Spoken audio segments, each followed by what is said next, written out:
Mtu kwa mlangoni pale umeona. Mimi mama ninachokiona ni tofauti na maelezo yako. Sawa? So ukakuja kwa mwonaji na kupitia mwenyewe sitakuita. Wewe unataka niseme ninachokiona? Nisikilize mama. Naona kitu kama jeneza. Kaburi liko kati ya vitongoji vya Tanga, mkoa wa Tanga.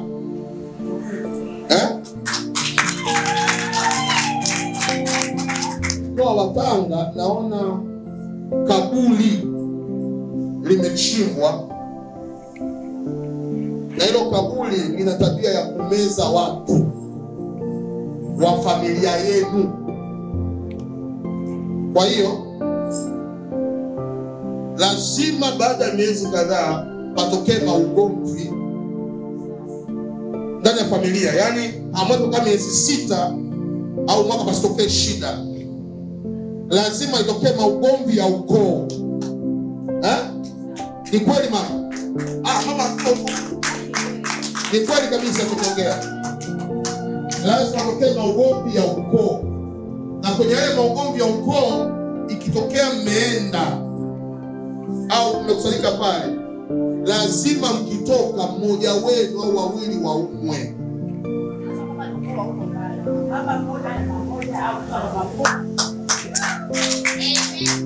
Sikilize.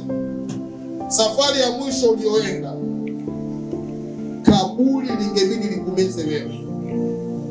Ulikuwa unakufa wewe mama. Ni neema ya Mungu imekuokoa. Unasema kwamba unaona tu macho, mimi sioni macho.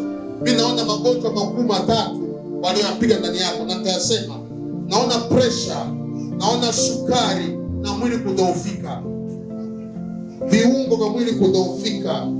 Kuna wakati kama mwenyewe kwa jinsi ya mwili umechoka sana. Kitu kisha mwili wako ukielewi.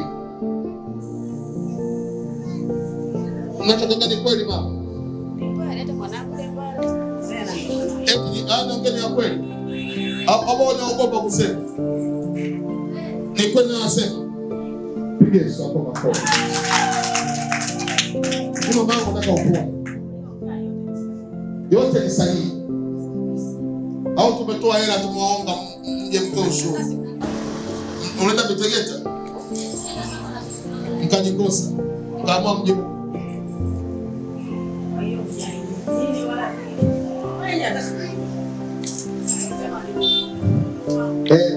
sio kweli. Mama nataka upone sasa. Nataka kufanyaje? Ila naomba kitu kimoja niruhusu. Kabla sijaomba. Ninaomba uniruhusu niombe juu ya mtunza mzimu wa kwenu anayemeza ndugu zake. Mwaka huu amezwe yeye.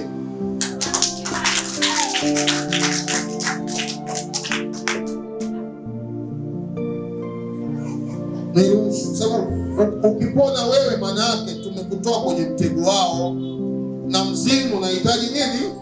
Kafara. Sasa afe nani sasa? Afe huyo mtunza hiyo madhabahu, sawa? Ili mama awe huru. Mama sogea mbele. Kwa namba ile.